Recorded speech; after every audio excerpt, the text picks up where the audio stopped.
Surveillance footage is a big part of criminal investigations today and can be a very useful tool to help detectives hit the ground running when examining an unsolved crime. But it's not always able to point in the direction of a suspect, and sometimes it provides even more questions than answers. Join us for today's episode as we examine 3 unsettling videos linked to missing person cases. Scott Radigan at around 5:30 p.m. on January 17, 2020.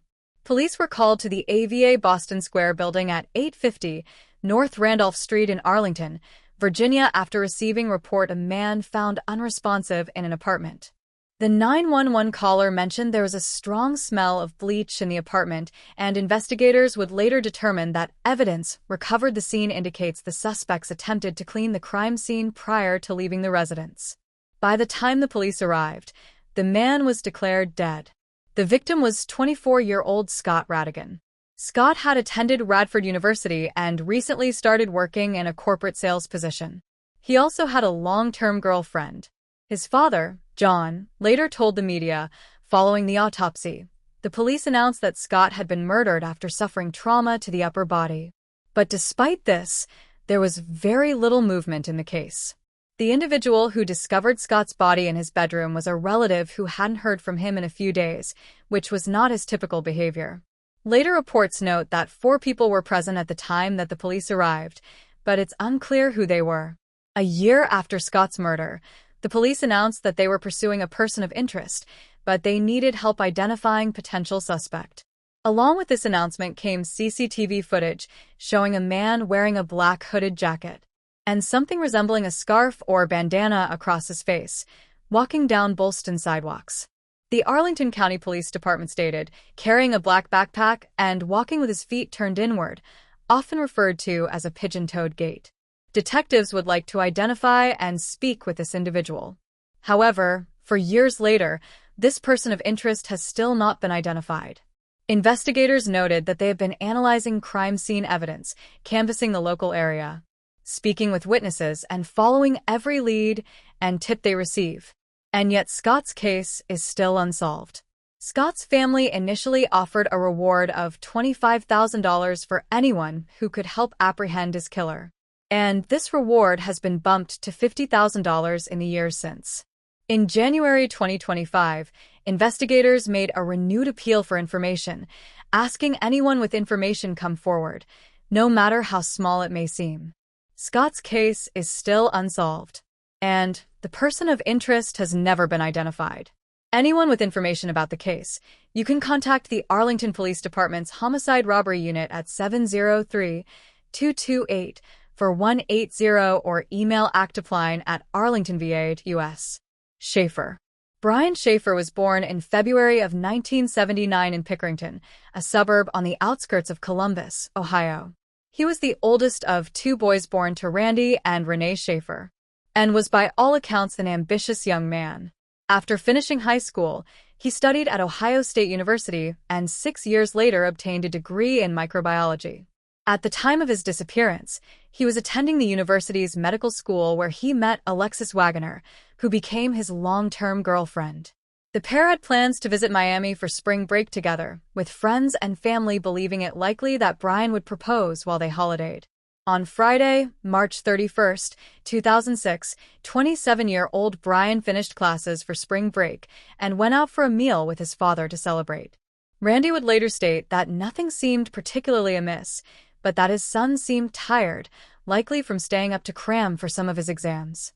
That night, Brian had plans to meet with his friend, William Clint Florence, and the pair met at 9 p.m. at the Ugly Tuna Saloon, a bar in the South Campus Gateway complex on High Street in Columbus. An hour later, he called his girlfriend, who was visiting family at the time. In the subsequent hours, Brian and Clint went bar hopping to the Arena District. Clint later told investigators that the pair did 1 shot of hard liquor at each place they visited. Shortly after midnight, they ran into Meredith Reed, a friend of Clint's, who gave them a lift back to the Ugly Tuna Saloon, and the trio had another drink together. Brian was last seen just before 2 a.m. speaking to 2 women outside the bar where he was captured on CCTV. But after this, he seems to vanish, disappearing off camera as he headed back inside the bar. Clint and Meredith reported looking for Brian and calling his phone only to receive no answer. At 2 a.m., the bar closed and the pair waited outside for him, but he never showed and they assumed he had already left for the night. Both Randy and Alexis attempted to reach Brian that weekend, but he never responded. On Monday morning, after he missed the flight to Miami that he and Alexis had booked, the 27-year-old was reported missing to the police. The Ugly Tuna Saloon was the first place the authorities investigated after Brian was reported missing, since it was the last place he was seen. Surveillance footage captured Brian with Meredith and Clint heading up the escalator to the bar's entrance at 1:15 a.m., and further footage showed him talking to the two women just before the bar closed. This was the last time that Brian was seen, and it's the last known footage of him. There were lots of theories as to how Brian could have left the bar without being seen. Investigators speculated that he changed his clothes and put on a hat to avoid detection, and suspected that he may have exited the building via service door. That was not typically used by customers. At the time, this door would have led to a portion of the building which was under construction. As word of Brian's disappearance reached the mainstream media, there was a lot of speculation that he had drunkenly fallen and injured himself in this area of the building. But there was no evidence to suggest he had taken this exit. He was not seen on the CCTV cameras here either. Footage from the surveillance cameras at neighboring bars showed no sign of the missing 27-year rubbish bins were searched. Cadaver dogs were brought in, and the area around the bar was canvassed, but little information came from the investigation into Brian's disappearance. Even the sewer system was searched, but nothing was found. His car was still outside his apartment, untouched, and there was nothing amiss inside the apartment itself, with so little evidence. The police began speculating that perhaps Brian had left to take some time to grieve for his recently deceased mother. Renee had passed away from cancer just weeks earlier, and his friends had observed that although he seemed to be holding himself together, her death had hit him very hard. Polygraph tests were issued to those who'd seen Brian that evening, including Randy, Meredith, and Clint. But Clint refused to take one. Meredith and Randy passed. In 2009, the two women who'd last spoke with Brian stated that they'd never been asked to take a polygraph. Brian's girlfriend, Alexis, called his mobile phone every night in the hopes he would answer. But it always went straight to voicemail. One night in September, however, months after the disappearance, it rang 3 times. She later recalled, kept calling to hear it purely because it was one of the best sounds I've ever heard, even if no one picked up. The phone service provider stated that this may simply have been a glitch, but investigators noted a ping from the phone near a cell tower in the city of Hillard, about 14 miles from Columbus, despite the numerous leads and tips that followed. The authorities were unable to find Brian. The lead singer of Pearl Jam, Eddie Vedder, appealed for information during the band's gig in Ohio later that year. Pearl Jam was one of Brian's favorite bands, and he had a tattoo on his arm to cover art for their single, Alive. Sightings as far as Europe were investigated, and Randy Schaefer looked for answers on his own by speaking with a psychic and later investigating the Alantangi River with his other son, theorizing that Brian had fallen in. But nothing was ever found.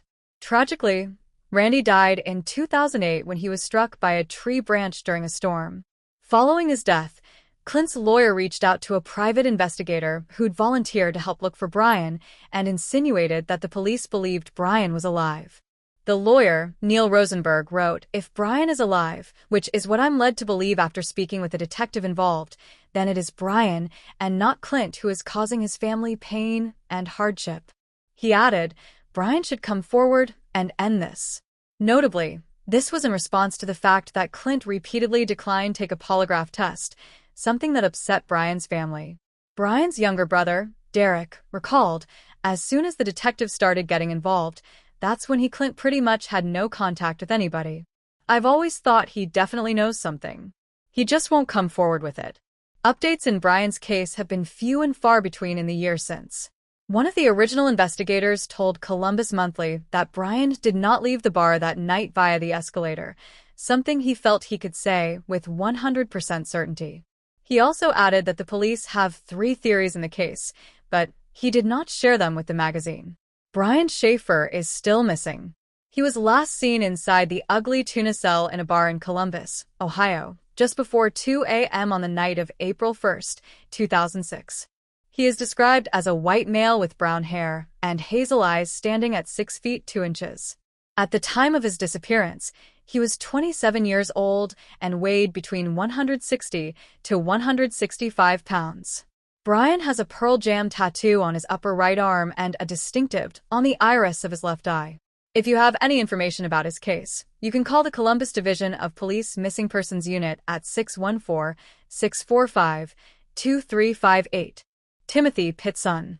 6-year-old Timothy Pitson resided in Aurora, Illinois with his parents, James Pitson and Amy Fry Pitson, at the time of his 2011 disappearance. On the morning of May 11th, his father dropped him off at the Greenman Elementary School for class, not knowing this would be the last time he would see his son.